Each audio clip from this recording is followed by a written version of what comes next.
De plus en plus de choses absolument réelles qui vont se dire sur ce qu'a été véritablement la Révolution française, c'est clair, c'est clair. On vous raconte que c'est le peuple qui se soulève pour secouer le joug de la tyrannie du roi et de l'Église, c'est absolument faux, absolument faux. Quand le peuple s'est soulevé pour secouer le joug de ceux qui avaient mis à bas le roi et l'Église, on les a massacrés, d'accord? Massacrés.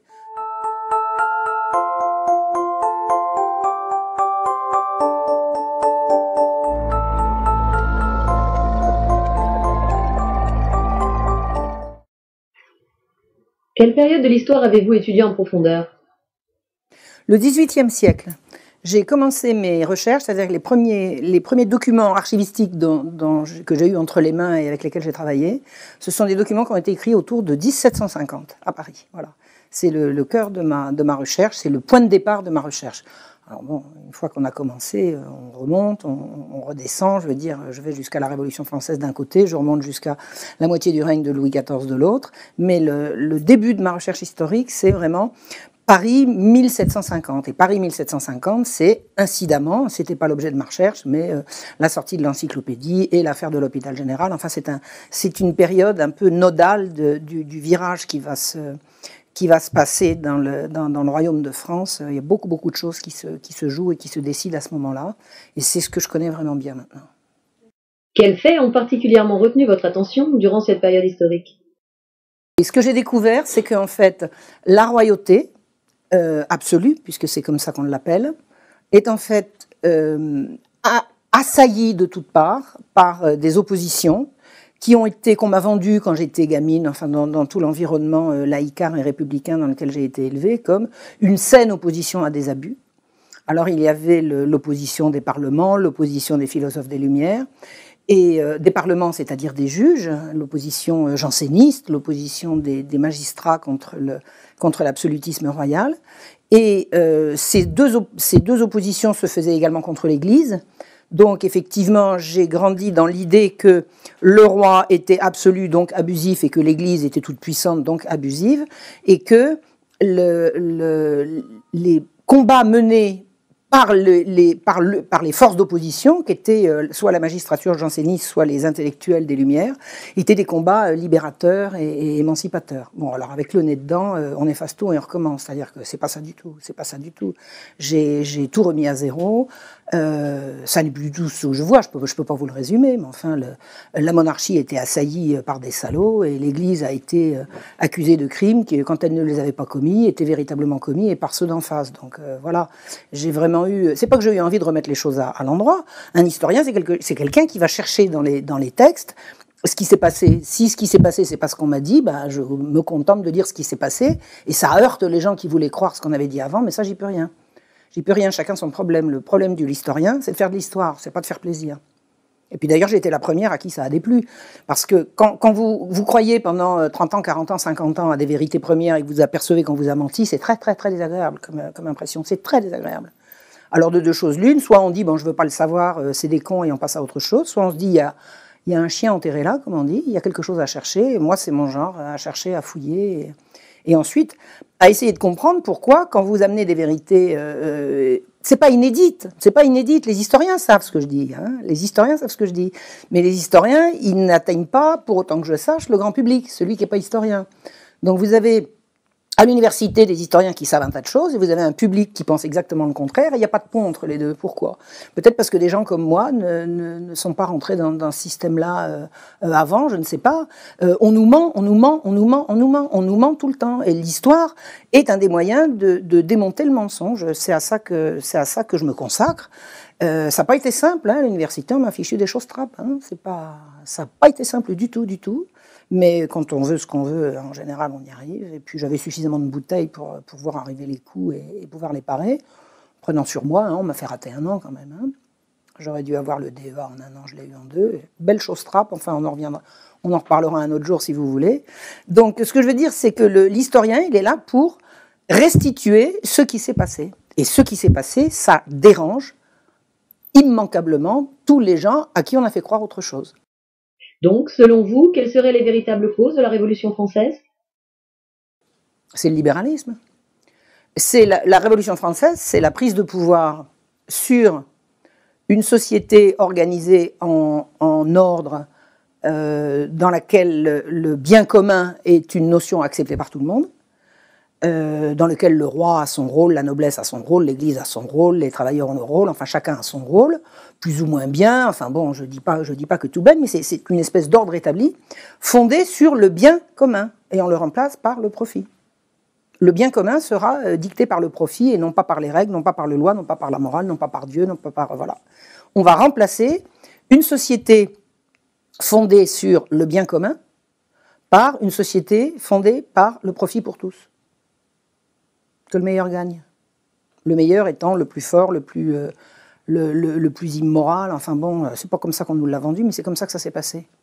Moi, j'ai très bien vu dans les Lumières, c'est clairement le profit, la recherche individuelle du profit est un élément émancipateur, libérateur et de progrès. Voilà, c'est marqué comme ça. C'est marqué comme ça. Je l'ai trouvé, ça, je l'ai vu.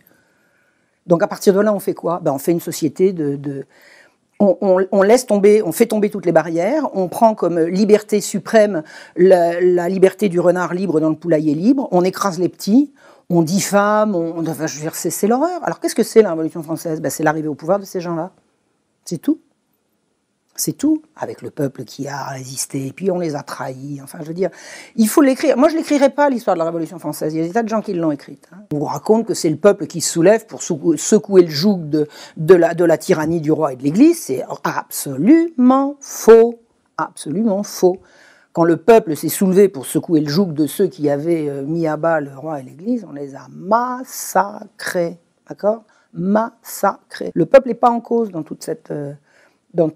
ce grand changement. Le peuple, il avait envoyé ses doléances dans les cahiers de doléances. Il a dit nulle part qu'on voulait supprimer les corporations. Il a dit nulle part qu'on voulait plus de droit absolu. Il a dit nulle part qu'il voulait plus de l'Église. Il a dit nulle part tout ce qu'on a fait. Et on lui a imposé. Et le peuple, il s'est soulevé. Hein, il s'est soulevé. Mais pas comme on a dit, pas contre qui on a dit. C'est tous mensonges et compagnie. Mensonges et compagnie. Et il y a des gens il y a encore des fabriques de mensonges à l'université. Hein. Il y a encore à l'université des gens qui planchent pour vous expliquer que ceci, cela, et que c'est pas vrai et tout ça. La vérité, de toute façon. J'ai expliqué ça quand j'étais en Algérie, il y a une quinzaine de jours. Petit souvenir, hein, je porte. J'ai expliqué ça. J'ai dit la vérité. C'est une image qui m'est venue comme ça brusquement. Hein, je l'avais pas préparée, mais je vous la ressors parce que je l'aime bien. C'est comme l'eau. Vous avez une grande citerne. Elle est rigoureusement étanche, d'accord? Donc l'eau est retenue, elle bougera pas. La vérité, c'est cette eau, là, et elle ne bougera pas. Si vous faites le plus petit trou dans la citerne, le plus minuscule petit trou dans la citerne, la vérité, l'eau, hein, va passer un tout petit peu, ça va commencer, et la citerne se videra à un moment ou à un autre. Vous ne pouvez pas, si vous voulez étouffer la vérité, il faut l'étouffer complètement, et complètement, ça n'existe pas. Ça n'existe pas. Vous savez, on peut mentir tout le temps à quelqu'un, mais c'est comme ça que ça se passe. Et à l'heure actuelle, je pense vraiment que les digues sont en train de s'ouvrir et que la vérité, sur tous les mensonges qu'on nous a baratinés, ça commence vraiment à circuler. Quelles en sont les conséquences dans notre quotidien? Et ces idées, c'est l'instauration du capitalisme comme étant la seule économie possible. On nous présente l'économie de marché comme étant la seule économie possible à laquelle on va opposer le communisme, alors que le communisme est arrivé derrière. Mais on nous fait croire qu'avant le capitalisme... Écoutez, c'est bien simple, avant la Révolution française, la France n'existe pas. Hein, c'est le trou noir. L'histoire de France, ça commence en 89, il faut arrêter. Donc, le 89, c'est l'arrivée du capitalisme comme économie officielle. Hein. C'est l'économie de marché, ça a été la libre circulation des subsistances, des biens et des personnes, ça a été voté dès le début par l'Assemblée dite constituante, hein, pour paraphraser Étienne Chouard. Les gars, ils sont auto-bombardés constituants, personne ne leur avait dit, puis ils commencent à rédiger une constitution pour laquelle personne ne les a mandatés, et puis hop, ils inventent la libre circulation des subsistances, etc. Ils imposent un capitalisme qui constitutionnalise. Et nous, le système dans lequel on est, alors bon, ça c'est pas fait en un seul coup, je vais pas résumer, mais je veux dire, le système dans lequel on est, c'est celui-là. C'est-à-dire que le capitalisme, c'est l'axiome de base, c'est la donnée de base au-dessous de laquelle c'est l'enfer. Mais les gens vivaient avant le capitalisme. La France vivait avant le capitalisme. Il y avait quelque chose avant. Et on nous le présente comme totalement inexistant. Avant la montée du capitalisme, il n'y avait rien. C'était l'obscurantisme, c'était le Moyen-Âge. Arrêtez le Moyen-Âge, c'est lumineux le Moyen-Âge. C'est lumineux le Moyen-Âge. Le Moyen-Âge, c'est certainement la période en Europe la plus brillante, la plus brillante. C'est magnifique le Moyen-Âge. Je ne l'ai pas étudié le Moyen-Âge, parce qu'on ne peut pas étudier sérieusement tout. Si on veut être historien, il faut vraiment... Mais chaque fois que je croise le Moyen-Âge, je suis ébloui. C'est magnifique le Moyen-Âge. Et c'est ce que les gens des Lumières ont voulu absolument éradiquer, effacer, écraser. Qu'est-ce qu'on nous raconte comme fadaise? Bon, alors c'est quoi? Le monde dans lequel on vit, c'est le monde capitaliste. Alors triomphant maintenant, il n'y a plus rien, hein, c'est absolument partout. Et tout ce qu'on a opposé en face du capitalisme, c'est le communisme, c'est l'opposition du même. Mais c'est bon. Et avant? Et avant? Je veux dire, avant 1789, le monde, il n'avait pas tourné quand même depuis quelques dizaines de milliers d'années? Bah non. Enfin, le monde, je veux dire l'humanité organisée. Bon, il faut arrêter avec ça. Je pense que les gens commencent à comprendre. Hein. La Révolution française est-elle pour vous le résultat d'un complot maçonnique? Ça, c'est une question très intéressante à laquelle j'aimerais bien avoir la réponse. Mais ça n'est pas moi qui vais aller la chercher, cette réponse. C'est-à-dire que depuis que j'ai entendu parler de complot maçonnique pour organiser la Révolution, je me suis dit, tiens, j'ai pas cherché de ce côté-là.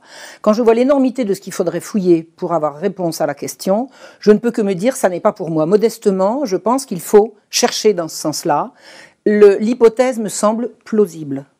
Je ne la prends pas pour ridicule, je ne la prends pas pour ajouter du tout, mais je n'ai pas les éléments pour juger. Mon impression est que c'est ça. C'est ça. Mais entre dire j'ai l'impression que, et je peux vous démontrer les éléments du complot, non, je ne peux que rester modeste de ce côté-là. Il est évident que les francs-maçons sont partout. Il est évident que les francs-maçons ne veulent pas qu'on aille mettre le nez dans leurs affaires. Tiens, je vais vous raconter une anecdote à propos de franc-maçonnerie. Quand je faisais des recherches sur le Parlement de Paris, les jansénistes du Parlement de Paris, j'ai voulu savoir si ces jansénistes-là étaient francs-maçons en même temps. Bon, alors pour ça, il faut avoir accès aux archives de la franc-maçonnerie. Bon. Les archives de la franc-maçonnerie sont à la Bibliothèque nationale. La Bibliothèque nationale, elle est nationale. Elle est à vous, elle est à moi, elle est à tout le monde, la Bibliothèque nationale. Et alors j'ai un ami qui m'est très cher et qui me le rend bien, qui est franc-maçon, et qui me faisait visiter un jour le siège du Grand Orient, et on visitait la bibliothèque. Et il a dit, voilà, Marion est une amie, elle voudrait avoir accès à certains documents, est-ce que vous pourriez? Alors le gars dit, oui, mais ce qu'elle cherche, c'est à la Bibliothèque nationale. Et alors il m'a fait un petit mot, j'étais vachement contente, alors... bon, hein. Machin en tête du Grand Orient, que je pouvais aller à la Bibliothèque nationale. J'ai dit, je vais avoir accès aux archives, c'est vachement sympa. Quand je suis arrivé aux archives avec mon truc, j'ai montré, mais est-ce que vous pouvez nous poser vos questions par écrit? Pas de souci. Moi, j'habite pas à Paris, hein, j'allais pas rester 3 jours en attendant qu'on me sorte les cartons, dont je savais pas s'ils existaient. Moi, je pose une question, et alors la réponse est arrivée par courrier 3 semaines après. À chaque question que j'avais posée, il était répondu à côté. À côté. C'est-à-dire qu'on n'a pas répondu à mes questions. Ça s'appelle une fin de non-recevoir, ça je sais comment ça se passe. Quand une administration ou quand qui que ce soit veut vous embrouiller, vous posez une question claire, nette et précise et on vous répond à celle que vous n'avez pas posée. J'ai compris. Je n'aurai pas accès aux archives de la franc-maçonnerie, qui appartiennent pour autant que je sache à la nation française. Bon, si j'avais voulu rester et me battre, mais me battre contre qui, contre quoi? Je voulais simplement savoir si les gens dont je donnais la liste étaient francs-maçons. Par défaut, j'en conclus que oui. Je ne pourrais pas le prouver, mais l'information est passée. Il y a des archives pour lesquelles il faut montrer patte blanche. Hein? Il y a des archives qui ne sont pas tout à fait complètement à la République. Si tant est que la République, c'est bien nous. Hein. Moi, j'ai toujours dit la République, c'est nous. Hein. Moi, depuis que je suis toute petite, j'ai jamais été monarchiste. Hein. Moi, j'étais républicaine. D'ailleurs, je suis à debout la République. Encore que j'aimerais mieux que ça s'appelle un peu autrement. Mais enfin bon, je me revendique de la République au pied de la lettre. La chose publique, le bien commun. Donc, je croyais qu'on était en République, ben non. Si quelqu'un sait comment on peut avoir accès aux archives de la franc-maçonnerie à la Bibliothèque nationale... Vous savez, avec ces archives, je voudrais juste l'inventaire de tout ce qu'il y a dedans, par exemple. Revenons un peu avant la Révolution française. Selon vous, Damien a-t-il été manipulé? L'histoire de Damien, c'est...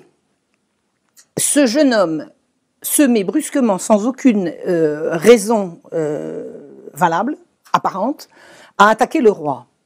Or, immédiatement, on pense au complot, ce qui est logique. Parce qu'un individu de rien s'en prenant au roi, il est absolument logique. Il n'y a pas 36 trucs. Soit il fait partie d'un groupe, soit il a des raisons personnelles. Comment est-ce qu'un type qui est valet peut avoir une raison personnelle de s'en prendre au roi? Logiquement, on est vraiment fondé à dire qu'il y a forcément un complot derrière. Or, il apparaît que... Tout le monde dit, il y a la moitié qui disent il est du côté du Parlement janséniste, et l'autre côté qui dit il est du parti des jésuites. Alors si le gars-là est véritablement fanatique et qu'on n'est pas foutu de savoir de quel bord il est, ça veut dire qu'il y a quand même anguille sous roche. Un fanatique, c'est un fanatique de quelque chose. Or, il y a une espèce d'affolement au niveau de la magistrature au moment où Damien est arrêté, parce que comme il a été valet de magistrat, tout le monde le connaît, il connaît tout le monde, il les a vus en petite culotte, les magistrats. Il a servi dans la magistrature. Et penser que les magistrats aient pu se servir de Damien pour attaquer le roi, c'est une aberration. Il ne peut pas y avoir de complot des magistrats contre le roi. L'intérêt des magistrats, c'est certainement pas de tuer le roi qu'ils arrivent à manipuler comme une marionnette et de le remplacer par un dauphin bien encadré par les jésuites et qui va avoir plus d'autorité. Donc ça ne peut pas être les magistrats. Imaginez que les jésuites ont pu vouloir la mort du roi. Enfin, c'est complètement crétin. Ça, c'est l'ânerie. Bon, donc qui peut avoir voulu manipuler Damien pour faire quoi ? Non. Ceux qui manipulent Damien, ce sont ceux qui vont faire en sorte de le faire passer pour fou et ne pas montrer qu'il avait des raisons personnelles de s'en prendre au roi. Et la manipulation a eu lieu quand même, parce que je pense que Damien a été rendu fou d'angoisse. Il était le valet pendant un temps. Alors évidemment, ça n'est absolument pas paru dans les pièces de procédure, tout ça, ça a été rayé. Mais les pièces de procédure, il y a celles qui ont été manuscrites, il y a les brouillons. Dans un procès, vous avez le brouillon de préparation des interrogatoires, ensuite vous avez les interrogatoires, et ensuite, vous avez la publication imprimée des interrogatoires. Vous commencez par là, vous remontez là, et ensuite, quand vous arrivez là, vous avez compris tout ce qu'on a enlevé et tout ce qui était là et qu'on a enlevé pour arriver là. Et c'est là que la vérité fait son chemin. Donc, il a été manipulé comment ? Il a servi pendant plusieurs mois le frère de la marquise de Pompadour. Il était valet du marquis de Marigny. Et on sait maintenant, et évidemment ça ne se disait pas à l'époque, mais à force de fouiller on trouve, que le marquis de Marigny était le pourvoyeur de petites filles du sérail d'un roi pédophile. D'accord ? Ça veut dire que Damien était à portée de savoir ce que la rumeur racontait, mais dont lui, il pouvait avoir éventuellement des preuves. Non pas des preuves, mais des témoignages directs. Pourquoi ? Marigny, c'était un malotru, c'était un type... issu de la lie du peuple, comme aurait dit cette enflure de Voltaire, mais arrivé au sommet, c'est-à-dire un gars méprisant. Et les gens méprisants, ils parlent devant leur valet comme si c'était une potiche. Et ce qui s'est passé, c'est que pendant... Alors, une chose est sûre, la rumeur, la vox populi disait que le roi couchait avec des petites filles, c'est-à-dire que le roi avait vraiment la réputation d'être un affreux cochon. Est-ce que c'était vrai, est-ce que c'était faux ? Le peuple n'avait pas les moyens de le savoir, mais la rumeur courait. Vous êtes un gars du peuple. Vous servez chez un monsieur extrêmement important qui mange avec le roi le soir. Marigny, qui était sorti de rien, il mangeait avec le roi. Il mangeait à la table du roi, dans les petits cabinets. Et le propre père de Marigny, frère de la Pompadour, donc le propre père de Marigny et de Pompadour, disait « Qui mange avec elle ? Je comprends, il couche avec, mais lui, j'en reviens pas. » Et en fait, il y a des travaux très sérieux qui ont mis à jour que c'était Marigny qui fournissait les petites filles pour la couche du roi. Et là, Damien était à portée de le savoir. Quelle a été la manipulation ? La manipulation a consisté, et ça apparaît vraiment dans les pièces. J'ai travaillé avec tout mon cœur pour réhabiliter ce brave garçon. C'était vraiment un type bien, Damien. Il avait ses défauts, mais c'était vraiment un homme de cœur. C'était un des nôtres, hein, nous les braves gens. Je pense que Marigny s'est rendu compte un jour qu'il parlait trop, qu'il faisait pas gaffe. Et il s'est arrangé avec sa maîtresse et la domestique de sa maîtresse de faire croire à Damien qu'il allait faire un mauvais coup et qu'il allait être roué vif. Donc ils lui ont fait péter un câble, quoi. Ils lui ont fait très très peur. Et Damien n'avait pas de religion. C'était un garçon qui s'était éloigné de la religion, parce que l'heure était à la remise en cause de tout ça. Enfin, il aurait été... Je vois comment sa femme et les amis de sa femme et sa fille lui disaient « Mais mon chéri, va voir un prêtre. » Et puis non, il était trop angoissé. Il croyait plus en Dieu. C'est pas qu'il croyait plus en Dieu, mais il n'avait pas la foi. Et il s'était laissé impressionner par de la sorcellerie. Et il s'est retrouvé pris dans une spirale absolument terrible d'angoisse, dont il a réussi à se sortir qu'en passant l'acte et en donnant un coup dans le dos du roi. Je pense qu'il a dû se prendre à un moment donné pour un justicier, quoi. Et Damien était à même de savoir qu'on avait enlevé des enfants en Paris. Qu'est-ce qui c'est 1750, quand je vous dis le début de ma recherche, hein, 1750, à Paris, on enlève des dizaines et des dizaines d'enfants dans les rues. Et on les arrête. On les arrache à leurs parents. Garçons et filles. Alors il y a des gens qui disent « On n'enlevait pas les filles, alors bien sûr qu'on enlevait les filles. » Enfin, Il y a une espèce de crétin qui a fait circuler sur Internet que Marion Sigol, il connaît rien parce qu'elle prétend qu'on a enlevé la fille de Damien, alors qu'on sait très bien qu'au Châtelet, il n'y avait pas de filles. Ben non, ils n'étaient pas au Châtelet, ils étaient à la Salpêtrière. Alors si un connard d'historien va chercher les filles au Châtelet qu'elles n'y sont pas et qui conclut qu'il n'y a pas de filles enlevées, il suffisait d'aller chercher à la prison à côté, elles y étaient toutes, j'ai les noms, j'ai les dates, j'ai le pédigré des parents et tout. Enfin bon, vous savez, quand un historien décide de ne pas trouver, il ne trouve pas. L'historien, il trouve. Il trouve, c'est ce qu'il trouve, ce qui est important. En général, ce qu'il cherche, c'est pas ce qu'il va trouver. L'historien, c'est celui qui a trouvé. Donc voilà, Damien, il a été manipulé par Marigny, qui l'a rendu fou, quoi.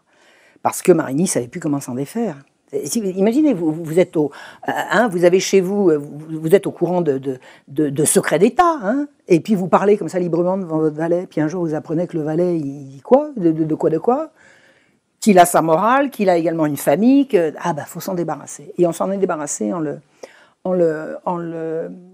maudissant, quoi. Hein. C'est une espèce de truc. Alors, je dis pas qu'on lui a fait de la magie noire, c'est pas ça que je veux dire, mais ça revient à ça, de toute façon, à partir du moment où il y croyait. C'était lui envoyer une malédiction. Oh, le pauvre garçon, qu'est-ce qu'il a souffert. Oh là là là. Ce qu'il a souffert avant de commettre son acte, alors évidemment, ce qu'il a souffert au niveau de sa mise à mort, bon, ça dépasse l'entendement. Mais ce qu'il a pu souffrir dans les 12-13 mois qui ont précédé son passage à l'acte, c'est infernal. C'est infernal. Il était ravagé d'angoisse. Ravagé d'angoisse. Et au moment de l'attentat, tout le monde a remarqué au château de Versailles que le marquis de Marigny, il avait changé de couleur. Hein. Damien c'était un tellement bel homme. Hein, c'était un gars qui il avait comme caractéristique qu'il n'était pas seulement très beau, il était très soigné. Et il y avait des gens qui disaient il est soigné au-dessus de son niveau. Et oui, il était très propre, il se coiffait bien, il était nickel, il savait beau, et puis voilà. Et il était tellement caractéristique que, au moment de l'arrestation, dans les couloirs de Versailles, parce qu'on a des témoignages, qui a dit quoi à qui, hein, il y a des masses et des masses de témoignages, il y a des gens qui ont dit « Ah, mais machin, mais c'est pas le domestique de Marigny !» C'est-à-dire que des gens qui ne l'avaient pas vu étaient capables, dans les couloirs de Versailles, de dire « Mais c'est le domestique de Marigny qui vient d'attaquer le roi. » J'aime autant vous dire que Marigny n'était pas bien. Hein. Il n'était pas bien. Et qu'est-ce qu'il a fait pendant 2 jours? Il a dit « Il est fou, il est fou, il est fou, l'écoutez pas, il est fou. C'est un dingue.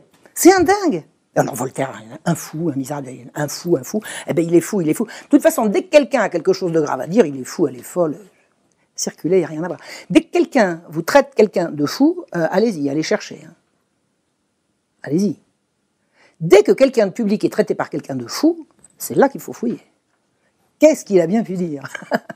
Voilà, c'est ça la malheureuse histoire de Damien. Donc la seule manipulation qu'il y ait eu, c'est ça, mais il n'a pas été manipulé pour attaquer le roi, du tout. Ça a été un geste un homme d'honneur, la leçon d'un homme d'honneur à un homme déshonoré, d'un père de famille à un roi vraiment corrompu, quoi. Au sujet des affaires de pédophilie que vous avez mises à jour, avez-vous pu faire des rapprochements avec des événements récents? Oui, absolument. Ce que j'ai découvert sur les trafics d'enfants, parce que pédophilie ou autre chose, ce que j'ai découvert, c'est que à partir de Louis XIV est créée une institution qui s'appelle l'hôpital général, dans laquelle vont être enfermés sous l'autorité unique d'une administration close, au recrutement clos, c'est-à-dire qui ne se recrutent que les uns les autres en circuit fermé. Tous les enfants sous tutelle du royaume, c'est-à-dire tous les enfants qui sont sous tutelle parce que orphelins ou parents trop pauvres ou enfants de parents pauvres, etc., sont tous enfermés dans une institution qui est la destination finale de ces gens-là, et ils sont sous la tutelle exclusive des administrateurs de l'institution. C'est-à-dire c'est une espèce de monstruosité qui se met en place sous Louis XIV. Un enfant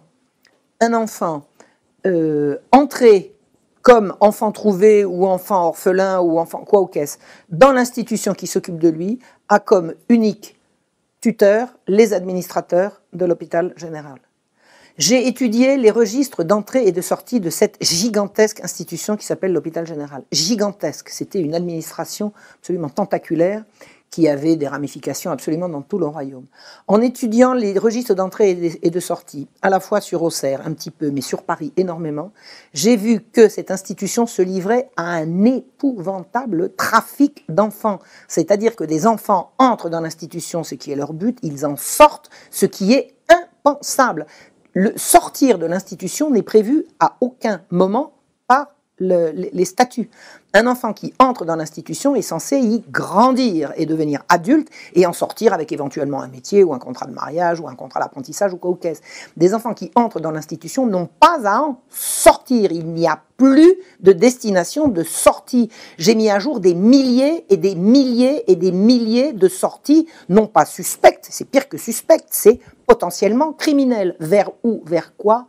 Impossible à dire pour le moment.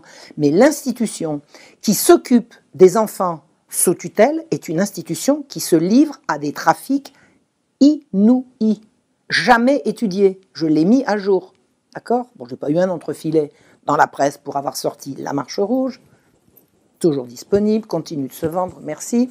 Donc, ce que j'ai mis à jour, c'est que vraiment l'institution s'occupant d'enfants sous l'Ancien Régime se livre à un trafic inimaginable. Je veux dire, je montre que des enfants entrent dans l'institution à l'âge de 5 ans. Ils ont été abandonnés au berceau, donc ils ont vécu du berceau à 5 ans dans l'institution des enfants trouvés. Ils arrivent à la salpêtrière, 3 mois après, ils sont morts. Est-ce qu'on peut savoir de quoi ? Comment a-t-on vécu jusqu'à 5 ans, survécu jusqu'à 5 ans à l'abandon, et comment meurt-on en 3 mois ? Il meurt de quoi ? Et le livre des décès, c'est absolument ahurissant. Vous avez dans le livre des décès de la salpêtrière, vous avez les vieilles femmes et les enfants de 5 ans. On peut savoir de quoi ils meurent. Je veux dire, c'est monstrueux. Bon. Qu'est-ce qui s'est passé ? Quand je faisais mes recherches, moi je regardais, alors je laissais filer les années, je passais 50, 51, 52, hein, puis je me suis dit, mais c'est fou quoi. Ah ben vivement la Révolution française, ben évidemment, parce que moi bêtement, j'ai cru que la Révolution française, ça allait être le peuple qui allait, bah tiens, à la Révolution française, on a renversé les anciens, on a remis les nouveaux, ça n'a jamais été dénoncé. Et qu'est-ce qui fait croire que ça a terminé ? Est-ce qu'on a une idée de la raison pour laquelle on pourrait supposer que les trafics d'enfants dans les services sociaux, ça s'est arrêté ? On peut savoir ? À quel moment ça a été dénoncé pour que ça s'arrête ? Je vais vous dire, on peut remonter encore plus loin. Vous savez qui c'est qui s'occupait ici dans Lyon des enfants trouvés longtemps avant le siècle de Louis XIV ? Il y avait les Templiers. Les Templiers, ça vous rappelle rien ? Des gens qui n'obéissaient qu'à eux-mêmes, qui étaient sous l'autorité directe du pape, qui étaient banquiers riches à millions, qui étaient au-dessus de la mêlée, les élus, quoi. Vous savez, les gens, les supérieurs au commun des mortels. Riches, extrêmement riches, banquiers, tenant tout le monde sous leur coupe, sous la protection directe du pape, pour des bonnes et certainement des mauvaises raisons aussi, et qui s'occupaient des enfants. Et il ne fallait pas dénoncer. Qu'est-ce qui s'est passé ? Qu'est-ce qu'on est allé raconter à Philippe le Bel quand on lui a dit qu'il faut arrêter ces gens-là ? Oh non, c'est bien que Philippe le Bel, c'était un gros vilain, qu'il voulait l'argent, etc. Mais moi, je vais vous dire, j'ai une info concernant les Templiers. Il y a un jour un gars qui est allé voir le roi et qui lui a dit des choses sous du secret sur ce que faisaient les Templiers. Et il paraît qu'en 24 heures, ils ont tous été arrêtés.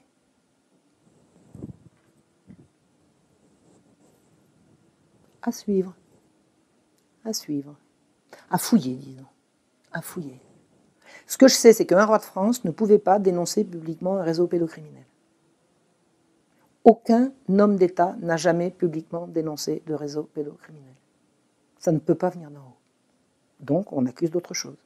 Je suis persuadé, je ne peux pas le prouver, mais je lance la ligne, qu'il y avait des crimes contre les enfants qui ont été mis à jour et qui ont été, dont le roi de France, Philippe le Bel, a été informé. À suivre. Pouvez-vous nous parler de vos méthodes de travail ? Alors ça dépend sur quoi je travaille. Par exemple, je suis en train de faire un travail de fond, mais qui ne pourra pas être publié maintenant, parce que j'en ai encore pour très très longtemps, et je pense qu'il va y avoir des choses à publier avant, mais sur la situation de la population à la veille de la Révolution française. Donc, pour pouvoir trouver la façon dont vivaient les gens, il faut avoir accès à des éléments de leur vie quotidienne. Ça, ces éléments-là, on va les trouver dans un procès, par exemple. Parce que quand un procès a lieu, pour telle ou telle raison, on a droit à tous les détails concernant les personnes inculpées, les témoins. Dans un procès, il y a tout. Dans un procès, on voit surgir la vie. Alors, c'est la vie des gens au moment où il leur arrive des emmerdements. Mais quand même, à partir d'un procès, on a une vision très très précise de la façon dont vivaient les gens. Et j'ai étudié plusieurs procès. Je suis en cours d'étude de plusieurs procès. Comment est-ce qu'on connaît l'existence de ces procès? En matière d'histoire, il faut d'abord faire confiance à des historiens qui sont passés avant, qui ont parlé de tel ou tel sujet. Ces historiens, s'ils ont fait un travail sérieux, ce qui est le cas des historiens en général, ils citent leurs sources. On remonte à la source. Une source, ça peut être un autre livre, donc on prend l'autre livre en référence. Et dans ce livre, on va trouver la source, par exemple, tel procès à tel endroit. Donc là, à ce moment-là, je vais aux archives, je sors le procès et je commence à étudier dessus. C'est ce que j'ai fait pour les enlèvements d'enfants, c'est ce que j'ai fait pour différentes émeutes de la gare des Farines et également sur une émeute très importante qui a cours pendant la Révolution, et c'est les choses sur lesquelles j'ai un travail en cours. Donc, dans quelle mesure est-ce qu'on peut faire confiance aux sources? La source qui se trouve dans les archives, pas lui faire confiance, c'est pas comprendre ce qu'on fait. Ce qu'il y a, tous les témoignages d'un procès, toutes les dépositions, c'est ça, c'est avec ça qu'on fait de l'histoire. Maintenant, faire confiance aux historiens, non. Il n'y a pas de raison, a priori, de faire confiance aux historiens, mais il faut savoir, il faut faire confiance au fait que c'est pas une question de confiance. Un historien, il a donné un certain travail, et son travail consiste à donner une information et à la sourcer. C'est à partir de ce travail-là qu'on fait. Un historien ne peut pas travailler sans les autres historiens. Un travail d'historien, c'est un travail collectif. Le travail que je fais aujourd'hui, je le fais avec tous les historiens qui m'ont précédé. Mais un travail d'historien ne peut pas consister à compiler ce qu'ont fait les autres et en faire une synthèse. C'est pas ça. Il faut avoir lu tout ce qu'ont écrit les autres sur un certain sujet et après rajouter sa patte personnelle, aller chercher là où les autres n'ont pas cherché. Par exemple, quand je me suis intéressée aux archives de l'assistance publique pour aller chercher ce que devenaient les enfants enlevés en 1750, j'ai commencé par lire tout ce qui avait été écrit par les historiens qui m'avaient précédé. Absolument tout. J'ai fait une lecture exhaustive de tout ce que j'avais trouvé aux archives de la PHP. Et là-dedans, il n'y avait pas, personne n'avait fait le travail de la destination de tous les enfants qui entraient dans l'institution. Il y avait eu différents travaux qui avaient été faits sur l'origine des enfants entrant dans l'institution, mais le travail exhaustif d'extraire ce qu'ils devenaient sur une période donnée à partir de leur entrée dans l'hôpital général, ça n'avait pas été fait. Et c'est là-dessus que cette vérité-là m'est apparue. Et moi, ce que j'aimerais, c'est que maintenant, d'autres historiens, à partir de ce que j'ai fait, aillent chercher plus loin et aillent chercher encore, et que comme ça, la vérité va apparaître. Un travail d'historien, c'est forcément collectif. Je me suis amusée là récemment amusée parce qu'on a passé un très agréable week-end avec des jeunes d'égalité et réconciliation Bourgogne. On a passé un week-end à éplucher sur tous les livres destinés à la jeunesse qu'ils ont trouvés dans la bibliothèque municipale dans leur région, c'est-à-dire à Dijon et autour. Ils ont ramassé tous les livres à destination de la jeunesse et on s'est amusé à éplucher, à regarder ce qui était dit pour les Lumières et la Révolution. Ça vaut son déplacement quand même. Ça, il faut voir ça au moins une fois. L'histoire, c'est ce qui sort des textes. Qui dit quoi à quel moment? Un livre d'histoire qui dit ça, c'est une déclaration de un tel, ça c'est une étude, ça c'est ça de l'histoire.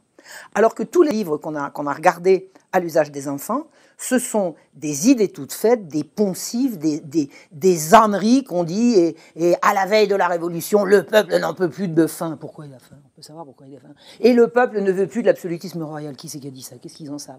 C'est n'importe quoi. C'est du bourrage de crâne. On dit n'importe quoi aux enfants. C'est consternant. C'est consternant. Et alors quand vous prenez tous ces trucs-là et que vous passez à côté avec des déclarations de celui-ci, des déclarations de cela, on est en droit de se dire qu'il y a une édition à l'usage des enfants qui consiste à leur mentir. On ment aux enfants. On écrit pour les enfants des livres mensongers. Mensongers. Voilà. Il fallait que cela soit dit. Quel est votre avis sur la situation israélo-palestinienne? Je pense que je ne peux pas dire qu'Israël a mangé son pain blanc parce que je ne suis pas sûr que les Israéliens aient beaucoup mangé de pain blanc. Je ne vois pas la fin de la souffrance des Palestiniens pour bientôt, mais je pense qu'ils ont, au niveau des cœurs, ils ont gagné, les Palestiniens. Je pense que les gens ont compris qui ils étaient. Moi, j'ai vraiment vécu dans ma jeunesse l'idée que les Arabes avaient tort et que les Juifs avaient raison. Je pense que maintenant, c'est terminé, ça. Je pense que le public, largement le public libre de sa pensée, hein, je parle pas des abrutis qui redébitent le prêt-à-penser, mais d'une façon globale, je pense que les Palestiniens ont gagné la partie et que les Israéliens l'ont perdu de ce point de vue-là. Sur le terrain, c'est encore les Israéliens qui tiennent la dragée haute. Je me fais un peu de soucis pour le peuple israélien, parmi lesquels il y a beaucoup de gens que j'aime. Ça fait longtemps que je ne les ai pas vus et je ne pense pas que je les reverrai, parce que maintenant les choses se relâchent, mais je sais qu'il y a des gens bien là-bas et je ne suis pas très optimiste pour ce qui va leur arriver. Alors comme je disais récemment, d'abord ils se sont construits un mur au milieu de leur territoire, derrière lequel un jour ou l'autre, d'une façon ou d'une autre, il va falloir qu'ils veuillent passer et le passage sera fermé. Quand on construit 350 km de mur sur 8 mètres de haut, avec de temps en temps un passage par une route, quand les foules voudront passer de l'autre côté, les foules, elles s'écraseront dessus. Et je pense que c'est ça qui va se passer pour les Israéliens. C'est pas ce que je leur souhaite, mais de toute façon, c'est ça qui se dessine. Je pense que dans le projet sioniste, il n'y a pas la place pour un peuple juif épanoui et heureux. Je pense que les juifs sont au service du sionisme et pas l'inverse. J'ai mis longtemps à le comprendre, mais quand je l'ai compris, c'est devenu aveuglant et je ne reviendrai pas là-dessus. Les Juifs ont été utilisés à réaliser le projet sioniste et le sioniste n'a pas été là pour venir en aide aux Juifs, clairement. Bon, je sais que je mérite la mort, anti-machin, anti-truc. Les gens qui savent que je suis savent ce que je pense et ils savent que ce n'est pas la haine qui m'anime. Ceux qui voudront y voir la haine seront priés de regarder la leur. Voilà. On vous reproche votre rapprochement avec Alain Soral. Des commentaires? J'ai des gens qui sont venus ici un jour et qui m'ont dit « Mais enfin Marion, comment est-ce que quelqu'un comme toi, tu peux être avec ceux nazis ?» Ben, si c'était ça les nazis, méfiez-vous quand même, parce que la comparaison, il faut qu'elle faille des deux côtés. C'était ça les nazis? Méfiez-vous quand même de ce que vous dites. Alain est un garçon courageux, un homme de cœur, d'engagement. C'est quelqu'un de très très bien. Alain Soral est quelqu'un de très bien. C'est pas uniquement parce qu'il est le premier à m'avoir tendu la perche. C'est aussi parce que je vois ce qu'il est. Alors si c'était ça les nazis, vachement ça. Ah non, on peut dire les choses pareilles. Concluez vous-même. Vos recherches révèlent des informations sans précédent sur cette période. Non. Non, il y a tous les précédents. Moi, j'ai fait des études trop isolées. J'ai fait mes études à partir d'ici. Donc, j'allais à la fac une seule journée par semaine, donc 9/10 dans les bibliothèques et les dépôts d'archives, et puis le soir à la fac, 1h30 avec le prof. Donc, j'ai vraiment fait... Je ne suis rattachée à aucune école. Vous savez, me posez pas trop de questions sur les différentes écoles, à la limite, je vais vous dire, je les connais pas. Donc, c'est pas... Non. Moi, j'ai fait de l'histoire à partir des textes, et je lis quand même ce qu'écrivent les historiens sur tel ou tel. Bon. Mais pour ce qui est de dénoncer Voltaire, par exemple, mais Voltaire est dénoncé depuis qu'il existe. Depuis que Voltaire écrit, il s'est trouvé des gens pour dire que c'était un affreux. Depuis toujours. Depuis toujours. Il y a toujours eu des gens pour le dire, pour l'écrire. Ça n'est pas repris médiatiquement. Mais dans les textes, on le sait. Bon, j'ai lu récemment, je vais vous donner c'est une question de médias, c'est pas une question d'édition. Vous voyez ce que je veux dire? On trouve tout sur Voltaire, mais il faut chercher pour tout. Alors d'abord, première chose, Voltaire, dans le texte, c'est hors de prix. Si vous voulez trouver du Voltaire non expurgé, parce que toujours Voltaire a été expurgé, d'emblée, même Condorcet, dès qu'il a commencé à vouloir éditer du Voltaire, il a viré tout ce qui était inadmissible, bon, pas publiable, bon, ça n'a pas arrêté.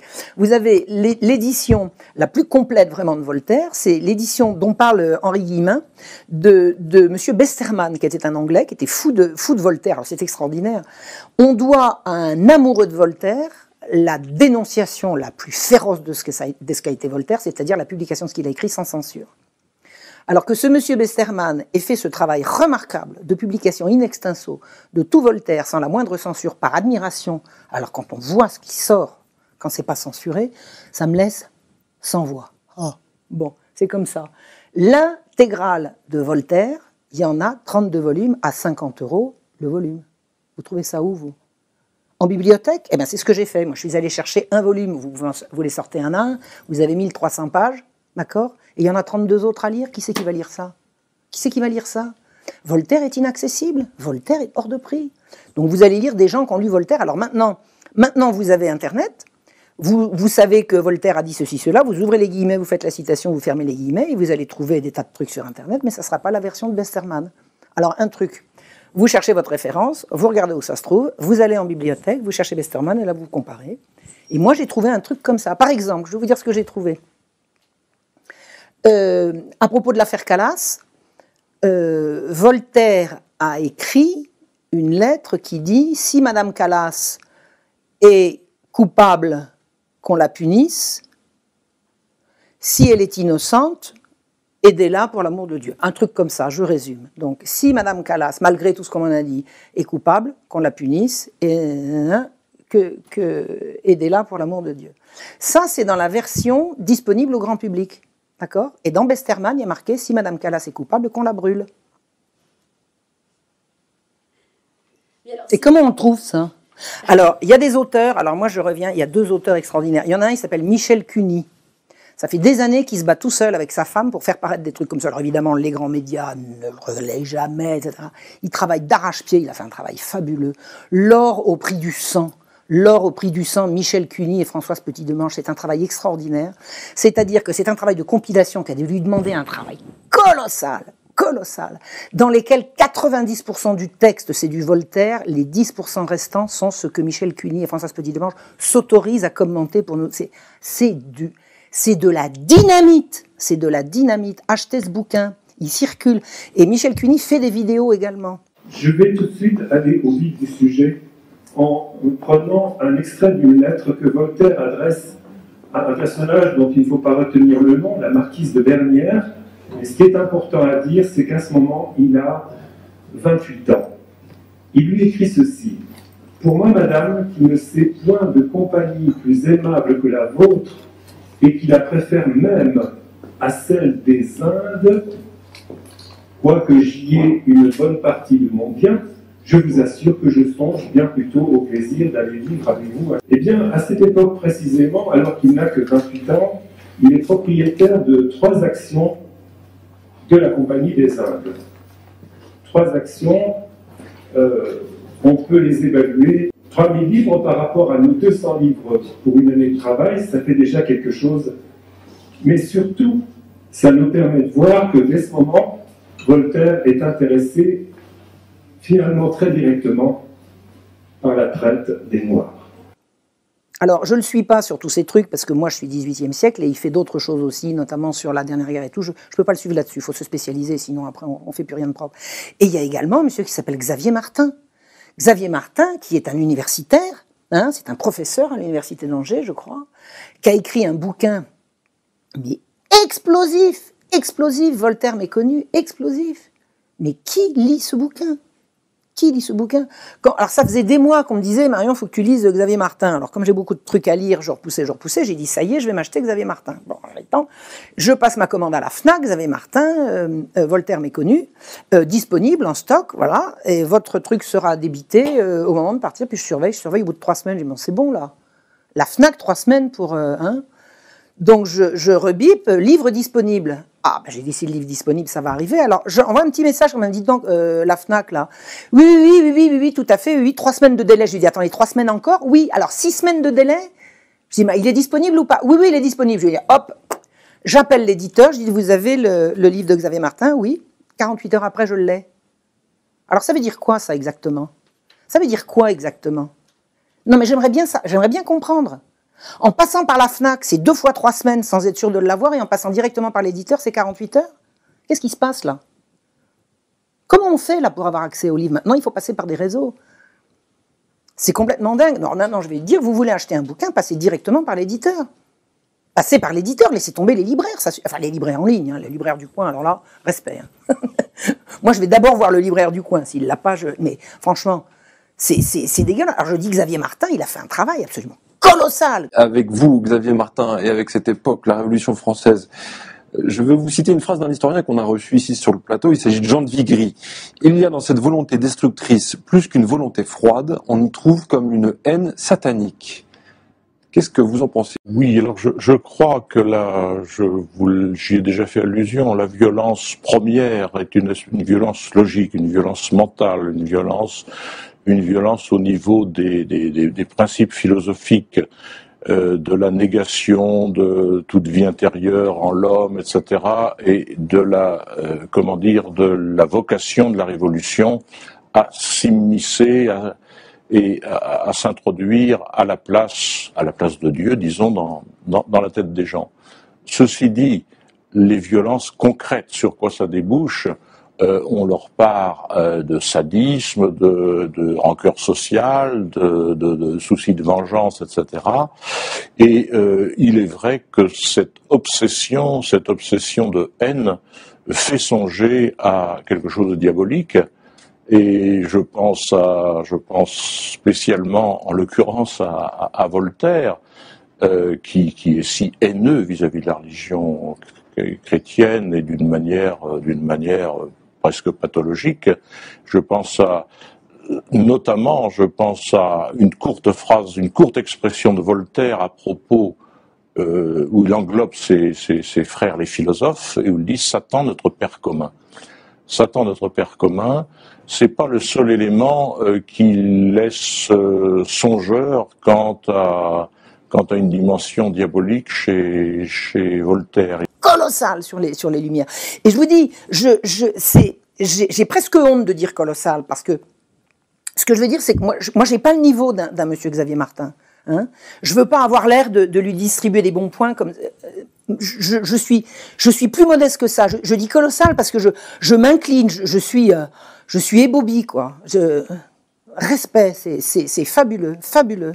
Et on est obligé de passer par l'éditeur directement parce qu'à la FNAC, c'est 3 semaines de délai, plus 3 semaines, ça va bien. Alors j'ai regardé une fiche Wikipédia sur un travail qu'a fait Xavier Martin sur la Révolution française. Oui, mais c'est du machin, c'est du cateau, c'est du truc, ça va, j'ai compris. Quand on commence à attaquer l'étiquette du gars, au lieu de s'en prendre à son travail, j'ai compris, il faut arrêter maintenant. Le travail d'un historien, c'est ce qu'il produit.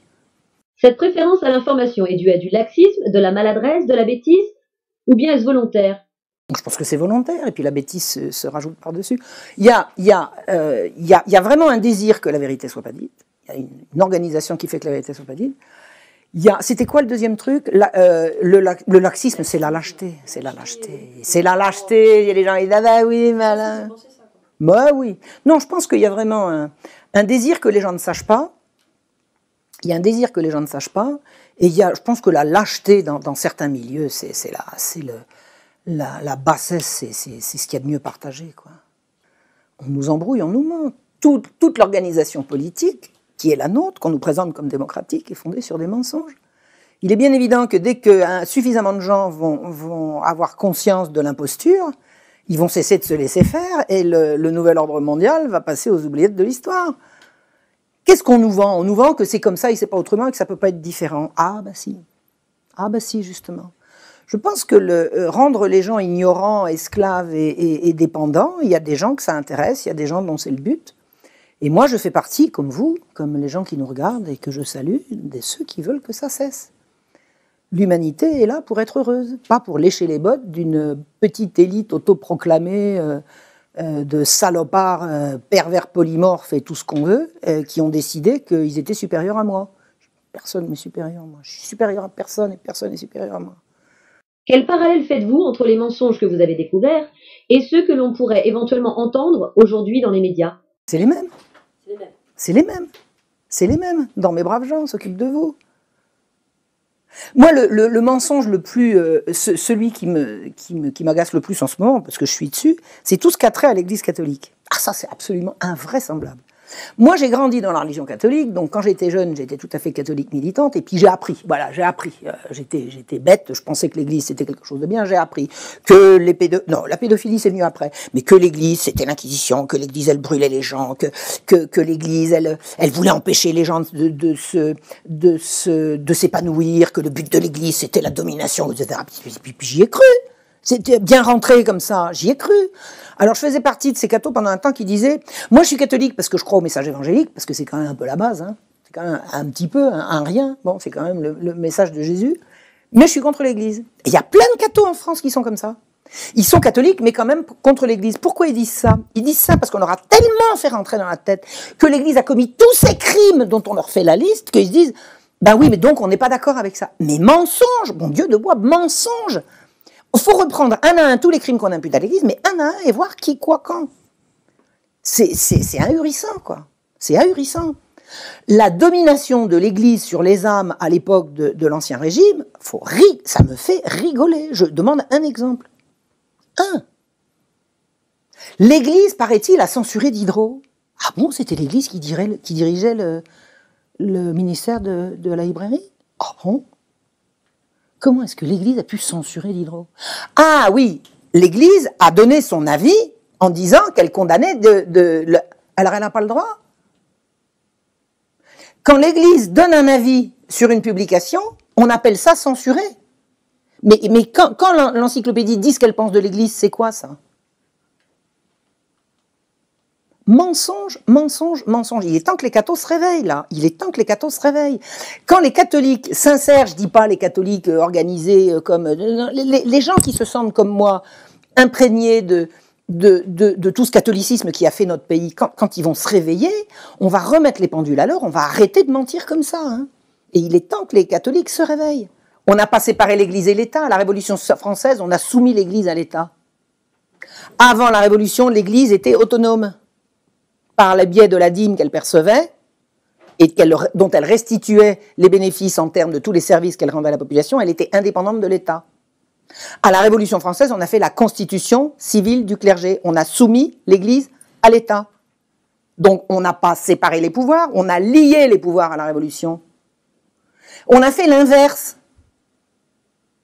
Comme il y a eu la guerre civile, ben oui, la guerre de Vendée, tout ça, il y avait des soulèvements partout. Napoléon a dit, bon, on va arrêter le truc, on va faire un concordat. Un concordat. C'est-à-dire qu'il est allé chercher le pape, il lui a mis le fusil sur la tempe en disant, vous allez signer là. On vous rendra pas tout ce qu'on vous a volé, mais en échange, on vous laisse l'éducation. Et pour le reste, toute l'Église est soumise à l'État. Toute l'Église est soumise à l'État. Le choix des prélats, la rémunération des prêtres, c'est l'État qui s'en charge. C'était pas comme ça avant. Donc, avant la Révolution française, il y a séparation de l'Église et de l'État, et après la Révolution française, il y a soumission de l'Église à l'État. Et en 1905, on arrive et dit, on va venir à bout de siècles et de siècles de domination de l'Église. Mais de rien du tout, d'un siècle de concordat obtenu par la violence. Eh ben voilà, faut le dire. Faut le dire. Debout les cathos, là, arrêtez de vous laisser embrouiller. Et je vous dis pas d'aller à la messe, ça n'a rien à voir. Chacun croit comme il veut. Oh là, j'aurais voulu avoir l'évangile, là, pour citer quelques trucs, là. Il y a des merveilles là-dedans. Il y a des merveilles là-dedans. Je suis effarée, je pense que, non, je sais pas quoi dire, là. Je suis je suis triste, je suis perplexe, je pense que, parallèlement à ça qui est grave, dont je ne sais absolument pas ce qui va sortir, je crois, je sens qu'il va y avoir un réveil de gens comme moi. Je me prends un peu comme pas comme un poisson pilote, comme un... Oh, je sais pas comment dire. En général, ce que je ressens, c'est avant que ça se passe, quoi. Je sais pas comment vous dire. J'ai été alertée des affaires de pédophilie 4 ans avant l'affaire Dutroux. C'est-à-dire, j'ai commencé à parler de réseaux pédophiles et de trucs comme ça qui m'ont mené à mes recherches, hein, puisque j'ai voulu comprendre les enlèvements d'enfants. 4 ans avant que la pédophilie se mette sur les... Je sens les trucs. Voilà. Et j'ai l'impression que la France catholique sincère, les vrais, quoi, les vrais, elle va se réveiller. Elle va se réveiller. La France des braves gens. La France des braves gens qui veulent pas que le profit passe avant le bien commun. Et qui considèrent que l'amour du prochain, c'est la base, c'est l'alpha, c'est l'oméga, et qu'au-dessus, c'est le soleil. Quel était le rôle de l'école avant et pendant la Révolution française? Quel est-il aujourd'hui, selon vous? L'Église, c'est toujours elle qui a fait la classe. C'est toujours l'Église qui a fait l'école. Alors, axiome numéro 1. Avant, les enfants, ils savaient pas lire, ils savaient pas écrire, et puis la fructification, elle était complètement analphabète. Ah bon? Tiens donc, c'est pas vrai. Il y avait des écoles partout en France et c'était l'Église qui s'en chargeait. Donc l'Église a toujours enseigné à lire, à écrire et à compter aux enfants de France. Toujours. Alors ça, moi, si on me le dit, je suis pas obligée de le croire, mais quand je fais une étude sur les enlèvements d'enfants à Paris et que j'ai 1 témoignage, 2 témoignages, 10 témoignages, 15 témoignages qui dit mon petit a été enlevé au retour de l'école et les enfants s'en sont pris à des enleveurs d'enfants à la sortie de l'école et que j'ai 10 témoignages du maître d'école qui dit ce matin j'avais la moitié de mes élèves parce que etc. Je vois bien qu'il y avait des écoles partout et que les enfants allaient à l'école et ils allaient pas à l'école pour apprendre qu'il fallait se soumettre au roi et puis qu'il fallait être gentil avec les possédants dents, ils apprenaient à lire, à écrire, à compter, ils apprenaient qu'il y avait un Dieu, ils apprenaient qu'il y avait Jésus, ils apprenaient qu'il y avait la Sainte Vierge, ils apprenaient le corpus de ce qui est notre culture, notre civilisation, notre monde, et ils apprenaient à lire, à écrire et à compter. Et tous les gens que j'ai vus dans tous les témoignages des enlèvements d'enfants, il y en a les 3/4 qui signent correctement. Donc s'ils signent, c'est qu'ils ont appris à écrire. Et s'ils ont appris à l'écrire, c'est qu'ils étaient à l'école. Et la fille de Damien a été enlevée sur le chemin de l'école. D'ailleurs, elle était enlumineuse, donc elle savait bien écrire. L'école a été reprise par... Oui, puis avec tout l'école de Jules Ferry. Alors on dit, l'école sera gratuite, laïque et obligatoire. Alors gratuite, elle l'était déjà. Laïque, elle ne l'était pas parce qu'elle était religieuse. Je vois pas en quoi c'est mieux, et obligatoire. Il y avait une obligation de faire des écoles dans l'Ancien Régime. Il n'y avait pas d'obligation d'y envoyer ses enfants. C'était pas la loi d'envoyer ses enfants à l'école, mais c'était la loi de leur mettre à disposition une école. C'est-à-dire que l'obligation scolaire était l'obligation de mettre à disposition des parents des écoles pour leurs enfants. Et moi qui ai bien étudié ce que c'était que la misère, j'ai étudié sur les institutions d'aide aux plus miséreux, aux pauvres, quoi, hein, sous l'Ancien Régime, puisque ça menait à l'hôpital général et toutes ces affaires-là. J'ai vraiment été à même d'étudier des textes où on pouvait voir quels étaient, dans les campagnes et chez les gens miséreux, les désirs des parents. Les désirs des parents, c'est, vous venez au secours de leurs enfants, faites en sorte qu'ils puissent aller à l'école. Faites en sorte, voilà, on n'a pas assez à manger, mais si vous envoyez le petit dans une institution, assurez-vous bien qu'il pourra apprendre à lire et à écrire. C'est-à-dire qu'il n'y avait pas besoin d'obliger les parents à envoyer les enfants à l'école, c'était leur rêve. C'était leur rêve. C'était que mon petit apprenne à lire et à écrire. J'ai notamment une histoire, oh, c'est tellement triste, c'était en 1750, c'est une malheureuse, oh, la veuve Héninck. Je raconte ça dans, oh là, c'est tellement triste cette histoire. C'est une malheureuse veuve qui était blanchisseuse et je l'ai racontée sous forme romancée dans mon livre sur Damien, mais c'est une histoire authentique. C'est une malheureuse veuve qui un jour, on vient tambouriner chez elle et on vient lui dire debout, levez-vous, on vient chercher votre gamin. Elle dit, mon gamin de quoi? Et ils sont venus enlever son gamin chez elle.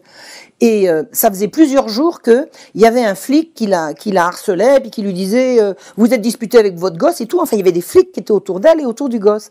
Et le but, c'était d'enlever le gamin. Et ils ont inventé n'importe quoi pour lui enlever ce gamin. Bon, alors, il y avait des machins, il y avait des réseaux de pédérastie. Enfin bon, tout ça, c'est avéré. Hein. Tout ça, c'est avéré, c'est clair. Enfin bon. Et ils ont fini par lui enlever son gamin en l'accusant après coup d'avoir volé des mouchoirs à la sortie de la mettre, des trucs comme ça. Et cette malheureuse veuve, elle est allée dans tous les coins. Alors son gamin, à la fois, il allait à l'école le matin et puis l'après-midi, il l'aidait. Elle était blanchisseuse, alors il lui portait le linge. Enfin, il aidait maman, quoi. Et elle a fini par savoir qu'il l'avait mis à Bicêtre et puis je sais pas où. Moi, je l'ai retrouvé, son gamin. Oh, c'est infernal. Je l'ai retrouvé, son gamin, il a été mis à Bicêtre, elle était obligée d'aller de Paris à Bicêtre, il y en avait pour 6-7 kilomètres. Mais rendez-moi mon gosse, mais qu'est-ce qu'il a fait et tout, elle était seule, oh, c'est infernal. Et j'ai retrouvé le témoignage où elle disait, mais surtout qu'il aille bien à l'école, hein, surtout. Et elle payait à Bicêtre des salopards, elle payait pour qu'il lui assure des cours, pour qu'il puisse lui, alors que c'était, bien évidemment, c'était inclus dans les budgets de Bicêtre d'apprendre à lire, à écrire, à compter aux enfants. Donc il lui fait, oh là là là là, il lui prenait de l'argent pour. Et son obsession, c'était que mon petit, quand il sortira, au moins qu'il n'ait pas perdu son temps et qu'il ait appris qu'il était à l'école. Bon, faut arrêter maintenant avec ces histoires d'école, d'accord? Faut arrêter avec cette histoire d'école. Nos aïeux, ils savaient lire, écrire et compter. La littérature n'a pas commencé en 1789, que je sache. Et les gens voulaient que leurs enfants aillent à l'école. Il n'y a pas eu besoin de rendre l'école obligatoire. Par contre, c'est vrai que de la rendre obligatoire laïque, ça c'est clair. Pour faire passer le machin républicain et que la vie a commencé en 1789. C'est bientôt fini, ça. Hein. Il n'y en a plus pour long. Hein. Il n'y en a plus pour long. Le mythe de 89, là, à mon avis, encore quelques années, il va plus rien rester. Mais c'est pas, il va plus rien rester. Je suis pas pour qu'on remplace un mythe par un autre. Là, faut aller aux sources. Mais il y a des gens sur Internet, des petites gamines qui me disent où est-ce que je peux trouver ça? J'ai dit allez chercher sur Google. Ah j'ai trouvé un truc. Regardez, Madame Sigaud, j'ai trouvé ça. Je lui dis non, ce que tu as trouvé, c'est ce que j'ai dit. Elle me dit c'est pas bien. Je lui dis non. Trouve la source de ce que j'ai dit. Alors elle me dit, ça y est, j'ai trouvé. Et hop, j'ai dit, ça y est, t'as compris maintenant. Et tu continues comme ça. Connaissez-vous le mouvement des récentistes? Si oui, qu'en pensez-vous? Oui, oh, c'est n'importe quoi. Les récentistes, ils vous racontent qu'il y a 1000 ans de trop dans l'histoire. Ben, comme par hasard, c'est les 1000 ans de christianisme triomphant sur l'Europe. Non, allez, arrêtez avec ça. Les récentistes, c'est pas des historiens. Quelqu'un qui fait de l'histoire, c'est quelqu'un qui est historien. Bon, alors on peut être historien diplômé ou historien amateur, mais le principe de l'histoire, c'est de remonter le fil à partir de documents. J'ai lu plusieurs trucs récentistes, je me suis appuyé de le lire. Quand on n'a pas envie de hurler de rire, on a envie d'envoyer une paire de claques, quoi. Non, non et non. Non et non. C'est du délire. C'est du délire qui conclut d'ailleurs que maintenant, une fois qu'on aura bien démontré tout ça, on comprendra que l'Église par-ci, l'Église par-là, c'est encore une attaque contre l'Église catholique, ça. Qui est présenté d'ailleurs comme ayant financé des moines qui auraient recopié des connes. Ah, rien. Non, non, pas de temps à perdre. Par contre, pas de temps à perdre, mais j'aimerais bien, comme il s'agit du Moyen-Âge, j'aimerais bien que des gens, j'aurais pas le temps de le faire, et je ne suis pas médiéviste, j'aimerais bien que des gens se mettent en contact, que des médiévistes se mettent en contact entre eux pour reprendre ces trucs-là et les démonter une bonne fois. Mais je crois que les médiévistes, pour l'instant, ils haussent les épaules en disant qu'ils n'ont pas de temps à perdre, mais s'il y aura peut-être un travail à faire. Appel aux historiens médiévistes, faites un truc là quand même. Essayez. Moi, si je pouvais, si c'était ma période, ça serait déjà fait. Mais je ne vais pas me lancer dans le Moyen-Âge compte tenu de ce que ça implique comme lecture que je ne ferai pas par ailleurs. Donc, appel au peuple, cassez-moi ce truc-là, c'est n'importe quoi. C'est pas n'importe quoi, je pense que c'est très très mal intentionné. C'est très très mal intentionné. Et séduisant. Je comprends que des esprits ouverts, et ça j'en connais, hein, j'ai parmi les gens que j'aime bien, des gens qui disent non, il faut voir, c'est des gens que je respecte, donc... je pense qu'il faut aider ces gens-là à ouvrir les yeux, et il faut être historien pour ça. Donc, appel aux historiens médiévistes. Concernant l'avenir, et compte tenu de votre connaissance de la Révolution française, pensez-vous que les conditions actuelles sont réunies pour déboucher sur une situation identique à celle de 1789 ? Non, c'est tout à fait différent. C'est tout à fait différent. Je pense qu'il y a eu... La Révolution, c'est des gens qui ont décidé de renverser un pouvoir protecteur pour le remplacer par un pouvoir... par l'économie de marché. Donc c'était pas le peuple, ça venait pas de la base, c'était vraiment organisé en élite. C'est l'élite qui s'est organisée, hein. C'est l'élite qui s'est organisée. Alors il y avait l'élite religieuse, ceux qui étaient élus, qui avaient la grâce, et puis il y avait l'élite intellectuelle, agnostique ou déiste. Enfin déiste, c'était une tarte à la crème, c'était pour pas avoir l'air de... Enfin bon, ceux qui ne se référaient pas à Dieu et qui se référaient à la raison. Ces gens-là ont voulu renverser le trône et l'autel, ils l'ont renversé. Bon, ce qui se passe aujourd'hui, c'est l'inverse. C'est-à-dire que toutes ces élites sont au pouvoir, ils tiennent absolument tout, et c'est la base qui monte. C'est la base qui monte, c'est le peuple. Ça ressemble à rien de ce que j'ai connu, de ce que j'ai étudié. Ça ressemble en rien. Je vois pas. Non, je pense que les dictatures, on les a eues. Les dictatures, Non, je pense que ce qui se prépare, ce qu'on est en train de vivre, c'est totalement inédit. Je pense que c'est totalement inédit. Le retour d'un roi, si le peuple reconnaît en quelqu'un, je ne sais pas. Personnellement, ça ne me choquerait pas. C'est pas ce que je désire ni ce pourquoi j'œuvre.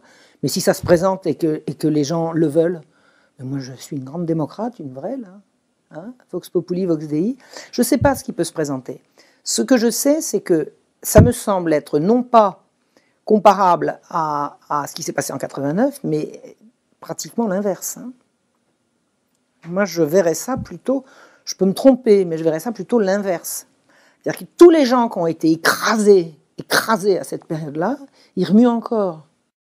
Vous parlez de quelque chose d'inédit. Comment voyez-vous ça ? Les réseaux d'information, ce que vous faites là. Regardez, moi, pendant 30 ans, j'ai pas fait une télé, jamais on a relayé. J'ai écrit des bouquins dont on me disait qu'ils étaient vachement bien. Personne ne les relayait, personne. J'ai été ostracisé, j'ai été complètement mise à l'écart. Voilà, je rencontre un gars courageux qui s'appelle Alain Soral, qui me passe la parole. Et blam, ça y est, ça fuse de tous les côtés. Ça veut dire que j'ai véritablement un public, ça veut dire que mon intuition est la bonne. Ce que je dis, il y a un public pour l'entendre. Et si on m'a empêché d'atteindre le public, c'est que ce que je dis est important. Donc, ça veut dire que je dis pas que je suis importante, hein. Je suis un élément du truc, mais je sais très bien que je suis pas la seule, on est quand même des milliers. Tout ça, ça circule, tout ça, c'est en train de se mettre en place. Et moi, j'ai fait les 2 manifestations contre le mariage pour tous. Dans des manifestations comme ça, on reste des heures dans la rue, on parle avec les gens, on parle. C'est la France profonde qui vient de tous les coins. On parle. Et qu'est-ce qu'on entend ? Arrêtez les médias, coupez la télé, jetez les journaux. Il n'y a même plus besoin, les gens n'allument plus la télé, ils allument leur écran d'ordinateur. Ils lisent plus les journaux sont super subventionnés. Moi, j'y ai pris l'avion récemment pour aller en Algérie, on m'a donné un journal, j'ai regardé comme ça, et j'ai dit non, j'ai pas besoin. Je regarde plus la télé. Depuis le premier tour de la présidentielle, j'ai pas rallumé la télé. Si, je l'allume parce que j'ai mon ordinateur dessus. Je ne regarde plus la télé. Et alors j'ai rendu Canal+, j'ai rendu Canal Sat, et autour de moi, tous les gens à qui je dis ça me disent tiens, moi aussi. Et c'était flagrant pendant la manif pour tous, parce que c'est vraiment, c'est un grand bain de braves gens qui se retrouveraient pas autrement. C'est fou, hein, on parle, on discute. Vous avez rencontré quelqu'un à cet angle de cette rue-là, vous avez fait ci, là, et vous le retrouvez. C'est comme si vous le connaissiez. Alors on s'assied, puis on discute, puis on se prend pas les numéros de téléphone, rien du tout. C'est de la parole libérée comme ça. Et on se rend compte qu'on dit tous pareil. Il faut arrêter avec les médias, il faut arrêter avec la télé, il faut plus les croire. Et ça passera pas, ça ne passera pas. La marchandisation du corps humain, la négation de l'union d'un homme et d'une femme pour le remplacer par des... Ça ne passera. Les Français ne veulent pas de ça, le peuple n'en veut pas. Je dis pas qu'ils vont pas réussir à nous l'imposer par la force, mais ça sera par la force, et la force engendre l'avance. Qui sème le vent récolte la tempête, ils ne l'emporteront pas en paradis.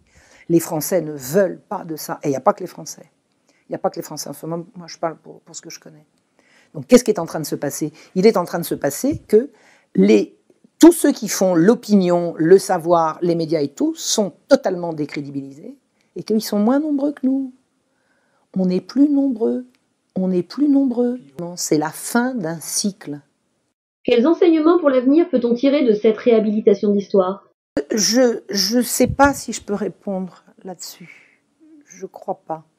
Ce que je crois, c'est qu'au regard de l'histoire, la Révolution française, c'est quoi? C'est 220 ans maintenant, 230 ans, hein? L'histoire de 230 ans, c'est rien du tout. C'est rien du tout. Je pense que la France, pour parler de la France, mais on n'est pas isolé, mais la France a pu connaître des périodes de malheur et au moins aussi longues que ça, dont elle s'est remise. Hein? Donc, non, je peux pas dire ce qui va se passer. Je peux simplement dire que tous ceux qui nous ont enterrés, ils se sont trompés, on n'est pas morts. On n'est pas morts, on est toujours là. Mais je pense que ça sera plus comme avant. Je prône pas un retour au passé. Mais connaître le passé, c'est pas prôner un retour au passé. C'est savoir en retirer ce qui était bon, ce qui était bien, ce qui marchait bien. D'ailleurs, c'est pour ça, c'est essentiel. Qu'est-ce qu'il y avait de bien dans l'Ancien Régime? C'est ça qu'il faut mettre à jour. Il y avait des choses qui étaient bien sous l'Ancien Régime. Pourquoi est-ce qu'on nous a diabolisés? Pourquoi est-ce qu'on nous a dit que la police des grains et la police des subsistances, c'était l'horreur? Comment il disait Turgot? Il disait les horreurs de la surabondance. La surabondance. Comme si les gens, quand il y avait surabondance, ils étaient horrifiés, ils n'étaient pas horrifiés. Ils mangeaient ce qu'ils avaient à manger, ils faisaient des réserves pour la fois suivante, et puis la fois suivante, il y avait sous-abondance, et puis on compensait par là. Il disait les horreurs de la surabondance. Mais évidemment, les horreurs pour celui qui voulait s'enrichir. Et puis comme la surabondance faisait qu'il n'arrivait pas à vendre assez cher, il trouve ça horrible. Et puis on nous vend ça comme la vérité. Eh bien, la vérité, elle est dessous. Vos prochaines recherches porteront-elles sur des périodes historiques différentes? Non, parce que je suis pas médiéviste. Je continue. Ah, moi je continue. Moi je continue. Moi je vais vous montrer ce que c'est que les débuts de la Révolution pour le petit peuple. La ménagère qui va... Ah oui, parce que la Révolution, c'est toujours des hommes. Alors j'ai lu ce week-end un bouquin qui explique qu'à la Révolution, les femmes, elles veulent un travail égal, salaire égal. Ah là, les conneries, c'est pas vrai. À la Révolution, les femmes, elles veulent du pain. Elles en avaient avant, elles veulent continuer. Qu'est-ce qu'elles sont allées faire, les femmes? Elles sont allées chercher le boulanger, la boulangère et le petit mitron. Elles sont allées chercher le roi à Versailles. Il lui a dit, maintenant, le roi, il revient à Paris. Et le roi, c'est le boulanger, la boulangère et le petit mitron. Le roi est le père nourricier du peuple. La Révolution éclate et on dit, non, le roi n'est plus le père nourricier du peuple, c'est le marché qui va fixer le prix du pain. Et les femmes, elles vont à Versailles, elles disent, tu reviens. T'es le roi. C'est les femmes qui dirigent qui mènent, elles ne dirigent pas, elles mènent toutes les émeutes populaires. C'est les femmes. Elles sont partout, les femmes. Elles sont partout.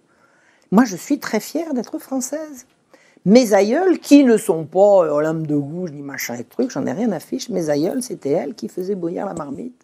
C'était elles. Moi, tout ce que je sais faire, c'est ma maman qui me l'a appris. Et j'en suis très fière. Tout ce que je sais faire, c'est les femmes de ma lignée au-dessus de moi qui me l'ont appris.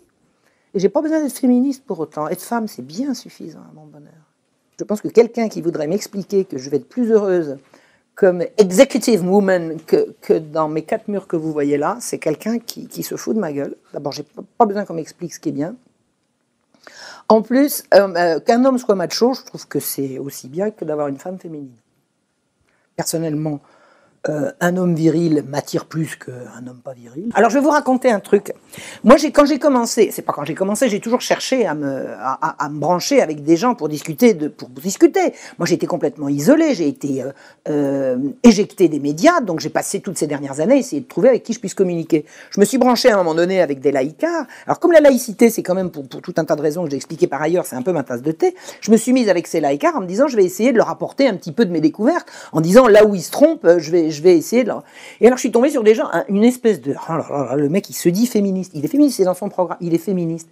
Mais j'ai jamais vu un mépris pareil, un mépris. Ce mec qui promeut, alors il se dit féministe simplement parce qu'il refuse que les filles portent le voile, mais de quoi je me mêle? De quoi je me mêle si les filles ont envie de porter le voile? Je parle pas dans le cadre de l'école, on parle d'autre chose. Moi j'arrive d'Algérie, j'ai fait une intervention, il y avait plus de la moitié de femmes, et il y avait 9/10 de ces femmes-là qui étaient voilées, et j'ai pas trouvé des brêles, et j'ai pas trouvé des imbéciles, mais respect. Ma grand-mère, elle portait un chapeau. Mon arrière-grand-mère, elle avait un foulard. Nos aïeules, elles portaient des bonnets. Moi, je suis obligée de me taper des brushings, c'est mieux, je suis libérée, moi. Quand la femme se bête le matin, puis qu'elle se mettait un joli truc dans les cheveux, c'était moins bien que maintenant. Qu'est-ce qui nous emmerde avec les cheveux? Qu'est-ce qu'on nous emmerde avec ça? Donc je me trouve avec cette espèce en communication avec cette espèce de oh là là le connard, mais c'est pas possible d'être bête comme ça. Mais enfin bon, quand on cherche, on prend un peu ce qu'on trouve. Alors il m'explique que laïcité, libération des femmes, parce que le foulard, la tête voilée. Bon, admettons. Voilà qu'à un moment donné, je lui donne une information qu'il n'avait pas, comme il peut pas répondre, il me balance sur une de ses collaboratrices. Une espèce d'hystérique, j'ai jamais vu une connasse pareille. Mais n'y connaissant rien à ce que je disais, elle se met à m'insulter et tout, je me retourne vers l'autre en disant et ça le fait marrer. C'est-à-dire que ce féministe, il s'excite de prendre une femme pour taper sur l'autre. Attends, c'est ça le féminisme? Un féministe, c'est un gars qui jouit de voir une femme se faire taper par une autre. Pour moi, c'est un pervers, ça, c'est pas un féministe. C'est pas un féministe. Un mec qui me respecte, c'est un mec qui va m'épargner les coups. C'est ridicule. Un homme peut pas être féministe. Un homme ne peut pas être féministe. Un homme, c'est un macho c'est un mâle. Et ben moi, ce que j'attends des mâles, c'est qu'ils soient des mâles. Et j'aimerais pas qu'on vienne m'emmerder avec ma féminité. J'aimerais pas qu'on vienne m'emmerder avec ma féminité. Moi, je suis pas féministe, je suis femme. Femme.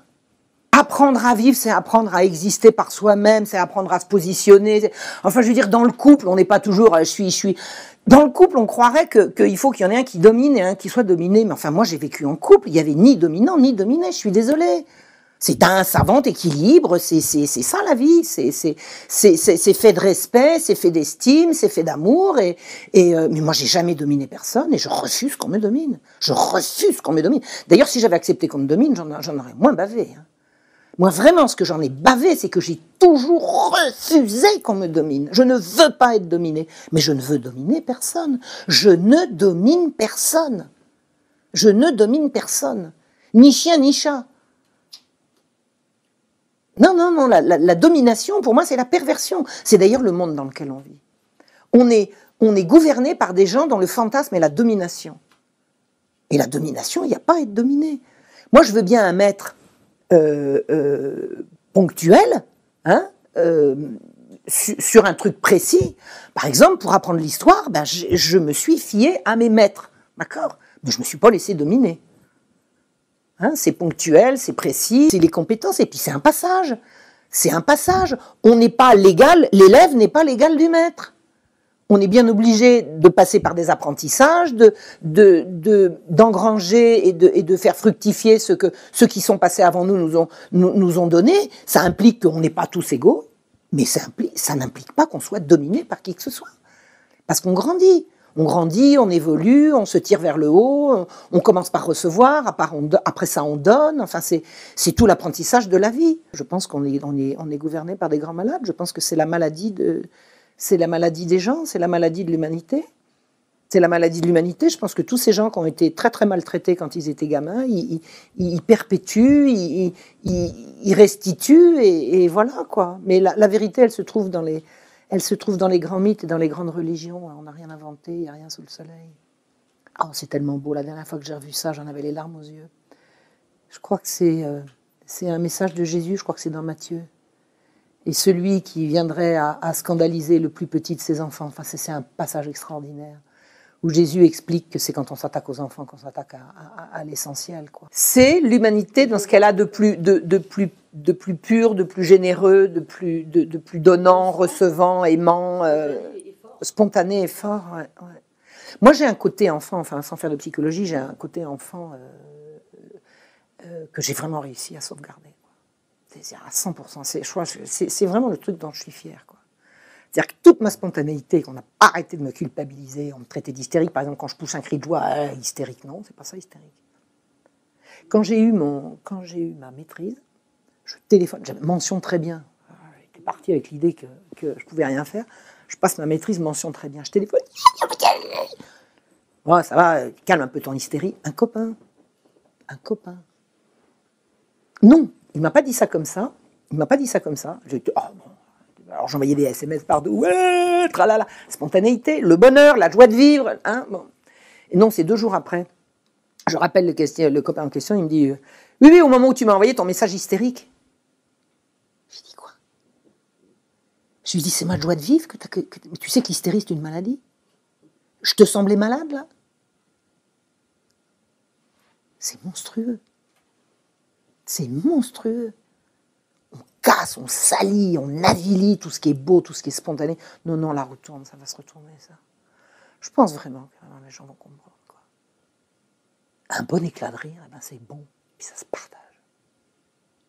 C'est pas, là, ça me rappelle, quand il y avait des manifs pour la Palestine, j'avais participé à une manif, c'était je sais plus où, et puis il y avait des jeunes Palestiniens qui dansaient une dabga, et puis alors il y avait une espèce de gauchiste, de connasse qui s'approche puis qui dit « Ça vous empêche pas de rigoler pendant que là-bas ils crèvent ?» Je dis « Attends, là, j'ai dit c'est des Palestiniens, là, ils dansent, ils sont heureux, ils sentent qu'on les soutient, et toi tu les emmerdes, parce que là-bas, mais tu sais que ceux de là-bas, s'ils pouvaient être là, tu crois qu'ils aimeraient pas culpabiliser les gens de prendre du plaisir licite, qui fait du mal à qui? Qui fait du mal aux mauvais coucheurs. Ça, alors là, alors tout ça, moi, tout ce milieu gauchiste, là, qu'est-ce que ça peut être? C'est mortifère. Ah la vache, c'est mortifère, c'est dégueulasse. C'est dégueulasse. Et ce qui est complètement ahurissant pour moi, c'est de voir que ce sont eux les mortifères qui accusent l'Église d'avoir prôné la renonciation au plaisir. Alors que c'est l'inverse. C'est l'inverse. La joie, le plaisir, la joie, ça en fait partie. C'est eux qui passent leur temps à culpabiliser. Alors par contre, ce qui leur reste, c'est le sexe mécanique, quoi. Les relations sexuelles à travers le trou du mur, là. Quelle horreur! Quelle horreur! Oh, quelle épouvante! Debout les filles, vous n'êtes pas obligées, là. Oh là là, vous laissez pas faire les filles. Romantique, restez romantique, ne vous inquiétez pas. Un petit mot concernant vos dernières conférences? Oui, je viens de faire une série de conférences. C'était très sympa. La première conférence que j'ai faite à Marseille, je l'ai faite avec Salim Laibi. Alors Salim, je le suivais de loin. J'avais envie de le connaître. Je lui ai passé un coup de fil. Il me dit ouais, tu vas venir faire ça à Marseille. Donc j'ai fait ça au mois de juin dernier. Et puis depuis, on est allé à Toulon. Et puis là, on va se revoir à Paris. Moi, j'ai un élan vers ce garçon. Salim, t'es vraiment un gars bien, quoi. C'est vraiment. Donc on a été invité par Johan Livernet. Donc Johan Livernet à Toulon, c'est catholique, mais vraiment traditionnaliste. Enfin, je veux pas mettre d'étiquette sur Johan parce que je voudrais pas mettre la mauvaise, mais c'est vraiment un catholicisme, alors que je respecte parce que je suis quelqu'un de respectueux, mais dans lequel je me reconnais pas, je me retrouve pas du tout. Mais Johan avait organisé une conférence avec Pierre d'Ortiguet qui nous a parlé. Alors quand Pierre d'Ortiguet parle pas de récentisme, j'adore l'écouter. Je veux surtout pas écouter ce qu'il fait en matière de récentisme. Mais quand il nous parle de la déchristianisation de la France et qui donne son point de vue de philosophe sur ce qu'était la philosophie à l'époque des Lumières, moi j'apprends beaucoup de choses. Donc il y a eu à Toulon cette conférence avec moi qui ai parlé de la guerre des juges contre l'Église, Pierre d'Ortiguet qui nous a parlé de la déchristianisation et ce cher Salim qui nous a parlé de il est vraiment génial, qui nous a parlé de son livre sur la faillite du monde moderne. Et le lendemain, à Nice, il y en a eu une autre. Et alors là, Johan Livernet est intervenu. Il a parlé pareil, de la déchristianisation de la France, mais à partir de textes. Lui, c'est vraiment son point de vue tout à fait de catholique engagé. Et ensuite, il m'a repassé la parole pour parler de nouveau de cette fameuse guerre des juges contre l'Église. À la suite de quoi, il y a eu une interview. Enfin, moi, je suis vraiment sur une lancée. Ça fuse de partout. Et c'est grâce à l'affreux macho, vous savez, le mec qui, horrible, nazi, comment on dit, comment il est Alain Soral? Il y a tous les vices, ce garçon. Ben, antisémite, bien sûr. Et quoi d'autre? Merci Alain. Très bien ce garçon. Puis il est courageux en plus. Avant lui, il n'y en avait pas. Hein. Avant lui, il n'y en avait pas. J'en ai frappé à des portes. Je l'ai envoyé à des gens, mes livres. Marion Sigaud, le mot de la fin? Je pense qu'on n'est qu'au début. Je pense que vraiment, ce que j'ai envie de dire, c'est que si quelqu'un comme moi, après tout ce qu'on m'a mis comme bâton dans les roues, réussit maintenant à vous atteindre, c'est que vous, chacun, vous pouvez atteindre les autres aussi. Je pense qu'il faut écouter ce qu'on est, il faut écouter son cœur, Je suis très frappée ça vient surtout de femmes et de jeunes filles, même de très jeunes filles, qui me disent « Oh là là, qu'est-ce que je me sens bien, j'ai l'impression que je suis moins seule. » C'est-à-dire que j'ai l'impression de dire des choses que les gens ne pouvaient pas dire jusqu'à présent, parce qu'il faut être dans le moule, Et que quand je dis « Écoutez-vous, soyez vous-même, et c'est là que ça va marcher », j'émue certaines personnes aux larmes, quoi. Et c'est ça que j'ai envie de dire, soyez vous-même. Soyez vous-même, ça fait un peu prêchi-prêcha. Non, écoutez-vous, faites comme vous avez vraiment envie. Je pense que tous les médias, tout ce rouleau compresseur destructeur qui nous broie depuis 2 siècles et demi, a essayé de nous faire rentrer dans un moule qui n'est pas nous. Et nous, ce qu'on est vraiment, c'est ce que notre cœur nous dit. C'est ce que notre cœur nous dit, et je pense qu'il faut continuer de se mettre en réseau, il faut s'envoyer ces messages, il faut faire circuler. Un jour, ça va se renverser. Je ne sais pas si c'est dans longtemps, je ne sais pas, mais... Et puis, profitez de la vie, là, maintenant. Il y a des belles choses à faire, là, en ce moment. Puis, préparez-vous pour la grande manif, là, contre l'anti-mariage pour tous les cons, là. Le mariage, et l'union d'un homme et d'une femme. Il ne peut pas y avoir un mariage pour que... Le mariage, c'est dans le dictionnaire de l'Académie. Alors, si vous voulez remettre aussi en cause le dictionnaire de l'Académie, c'est pas bête. Bon, on va abolir la langue française. C'est en cours. Abolir la langue française, abolir la France, abolir le mariage, abolir tout ça. Au bénéfice de qui? Le mariage est l'union d'un homme et d'une femme. Et qu'est-ce que c'est qu'un homme? C'est un petit garçon qui a grandi. Et il est petit garçon parce que sa maman l'a accouché comme ça. Et une femme, c'est une petite fille qui est née une petite fille, puis qui est devenue une femme. Et puis c'est tout. Il n'y a pas autre chose. Tout le reste, c'est de l'embrouille.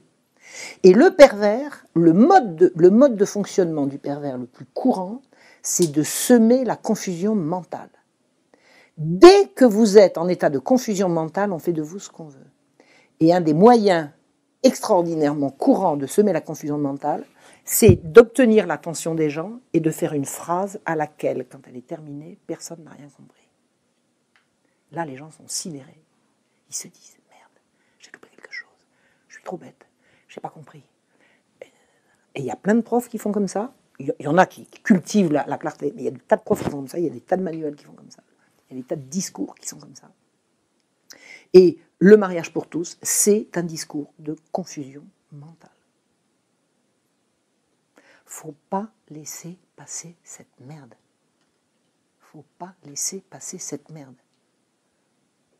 Faut lutter contre l'homophobie. Je ne sais pas ce que c'est. Vous connaissez l'homophobie? C'est quoi l'homophobie, en fait? Homo, ça veut dire identique. Phobie, c'est peur, panique. Il y a des gens qui ont la peur panique de leurs semblables, je ne sais pas. Vous avez une définition d'homophobie? Il paraît qu'il y a des gens qui vont dans les écoles pour lutter contre l'homophobie. On peut savoir ce que c'est? T'es homophobe, toi? Et toi? Eh bien, moi, je ne sais pas. Je ne sais pas ce que c'est. Je ne sais pas ce que c'est, mais j'aimerais pas que quelqu'un vienne me définir. Vous savez que je me définisse? Je suis une femme française. Et tout le reste, ça se bouscule. Mais dans l'ordre, c'est femme française. Tout le reste, c'est dans le désordre. Mais homophobe, antisémite, je ne sais pas ce que ça veut dire. Donc je n'ai pas à endosser une quelconque étiquette à ce propos. Est-ce que je suis anti... Je ne sais pas ce que ça veut dire. Je ne sais pas si je suis homophobe. Je ne souffre d'aucune phobie, ça je peux vous l'assurer. Je ne suis phobique de rien du tout. De rien du tout.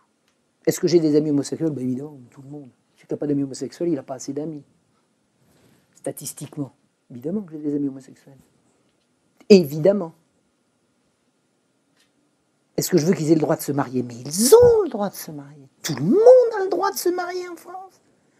Vous imaginez un gars qui arrive à l'église au bras de celle qui va devenir sa femme et on lui dit « Toi, tu n'as pas le droit de te marier parce qu'on sait que tu es homosexuel. » Tout le monde a le droit de se marier en France. Entre adultes consentants de sexe opposé, les homosexuels y compris. Un homosexuel a parfaitement le droit de se marier en France. D'ailleurs, si les homosexuels n'avaient pas le droit de se marier en France, comment y aurait-il autant de parents homosexuels? Il a bien fallu qu'à un moment donné, manifestez contre battez-vous contre le mariage pour tous. C'est un élément essentiel. Regardez en Pologne, là, en Pologne, ils sont en train de se révolter. C'est mondial, hein, c'est pas le gouvernement, Taubira, machin, Flamby et tout, là. Ils ont des ordres pour faire passer ça. Ils ont des ordres. Ça vient d'au-dessus. Les ordres ont été donnés aux pays africains. C'est-à-dire que des pressions ont été faites aux pays africains que s'ils refusaient de plier devant les lobbies homosexuels, on leur coupait les vivres. Vous êtes au courant de ça? La pression vient de l'ONU, le machin là. En Pologne, Lech Walesa vient de faire savoir que maintenant, lâchez-nous. Non, en Pologne, on ne veut pas de contrat spécifique pour les homosexuels. C'est une pieuvre, ça n'a rien à voir avec le bien-être de nos concitoyens qui ont une préférence sexuelle qui n'est pas majoritaire. Ça n'a rien à voir. Il y a une machine mondiale qui a décidé de briser la famille qui est la seule protection possible pour les enfants. Quand on aura fait sauter le seul verrou susceptible de protéger les enfants, tout sera possible. Protéger le mariage, c'est protéger les enfants. Souvenez-vous, réseau pédocriminel, ça passe les siècles, même les rois les plus puissants n'ont pas eu jusqu'à présent les moyens de les dénoncer. C'est à nous maintenant. Ils veulent passer en force. Ils sont en train de passer en force. Une pétition de 700 000 lettres, ça a été rejeté. Ils veulent. Ces gens-là sont aux ordres. Ils ont des ordres. Je ne veux pas croire que François Hollande, qui a fait 4 enfants à Ségolène Royal, soit d'accord avec ça. Il obéit à ses maîtres. C'est tout.